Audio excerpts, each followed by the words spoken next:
नमस्कार.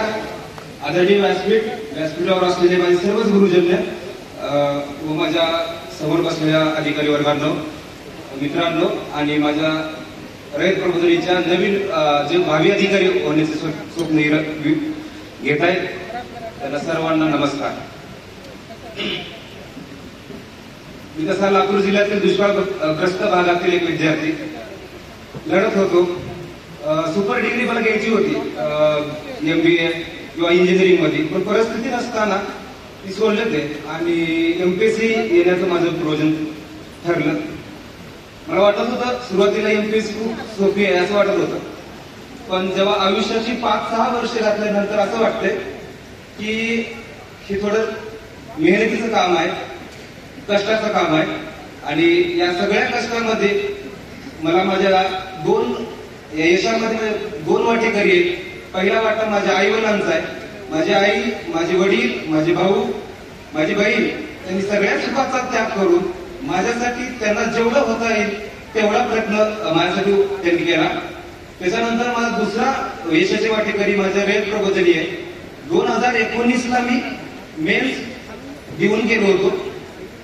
0.25 मार्कांनी म्हणजे मेन्स गेल्यानंतर म्हणजे आर्थिक परिस्थितीच नव्हती थांबण्याची रयतमध्ये किंवा पुण्यामध्ये थांबण्याची परिस्थितीच नव्हती. पण एक संस्था, एक व्यक्ती माझ्या पाठीशी उभा टाकली. आदरणीय माझे मित्र केदार सरांनी आणि उमेश सरांची ओळख आणि रयत प्रबोधिनीची ओळख दिली.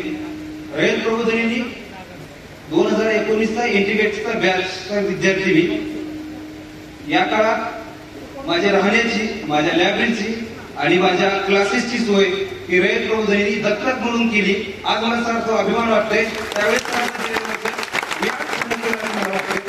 या सगळ्या काळामध्ये 2019-20चा मेन्सचा मी 0 मार्कांनी रिझल्ट गेला फायनल.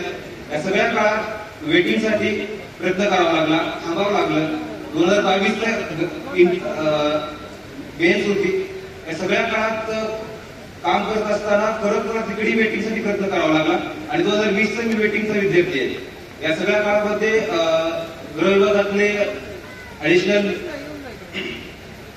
सेक्रेटरी कुलकर्णी सर, तसेच अमोल पाटणकर सर, गायकवाड सर आणि DGP ऑफिसचे कुठे सरांनी यांनी सुद्धा मला सगळ्यांनी मदत केली. मुळात बोलायचं एका व्यक्तीबद्दल. आपण मराठीचा अभ्यास करत असताना अलंकारिक शब्दाचा एक प्रकार आहे, तो आपण अभ्यास करत असतो. त्या प्रकारामध्ये परीस हा शब्द आहे. मी बघितला नाही आणि तो बघितलेला बसलेल्या सगळ्यांनी तो बघितलेला नाही, पण मी अनुभवला एक परीस, की परीस हा एका लोखंडाला जर स्पर्श करतो त्या लोखंडाचं सोनं होतं असं म्हणतात. पण जिता जाणता परीस बघितलाय. उमेश सर माझ्या आयुष्यात आले. रयत प्रबोधिनी संस्था माझ्यासाठी भक्कम माझ्या पाठीमागे थांबली. या सगळ्यांचं श्रेय हे परीस म्हणूनच द्यावं लागेल. या सगळ्या काळात एक वाक्य आहे की यशाला खूप सारे बाप असतात पण अपयशाला कोणी नसतं. पण माझ्या आयुष्यात असं उलट घडलंय की यशाला कुणी नाही माझ्या, पण अपयशाला माझ्यासोबत रयत प्रबोधिनी कायम भक्कम खंबीरपणे पाठीमागे होती. माझे मित्र खंबीर माझ्या पाठीमागे होते. रयत प्रबोधिनीतला प्रत्येक व्यक्ती, भरत सर असतील, उदावंत असेल, प्रतीक्षा मॅडम असेल, शुभम कुटे सर असतील, रसाळ सर असतील, आरगडे सर असतील, अतुल सर असतील आणि सगळेच केदार सर असतील, विशाल सुतार सर असतील, विशाल लोढे सर असतील, हे सगळे लोक माझ्या पाठीमागे होते. माझी कुठलीही हे नव्हती की आपण होऊ शकतो. मध्यंतरी काळात 2000 एक्साइज PSCचा रिझल्ट गेला त्यावेळेस माझी 2020चा मेन्स देण्याची माझी मानसिकता नव्हती.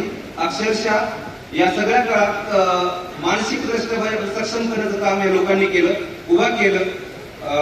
या सगळ्या यशामध्ये माझ्या आई वडिलांचा, रयत प्रबोधिनीचा व माझ्या मित्रमंडळींचा खूप सारा वाटा आहे.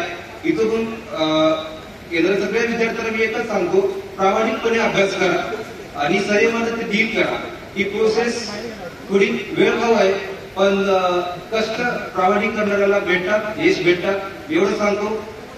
स्ट्रॅटेजी आणि अभ्यासाबद्दलचं सगळंच रयत प्रबोधिनी सांगते, वेगवेगळे अधिकारी बसलेत ते पण सांगते तुम्हाला. पण मी एकच सांगेन, कष्ट, मेहनत आणि जिद्द या 3 गोष्टीचं आणि संयम जर ठेवला तर या क्षेत्रामध्ये 100% यश भेटेल. सगळ्यांना माझे वडकमूर्ती शब्द ऐकून घेतले. त्याबद्दल सर्वांचं मी मनापासून धन्यवाद. थँक्यू.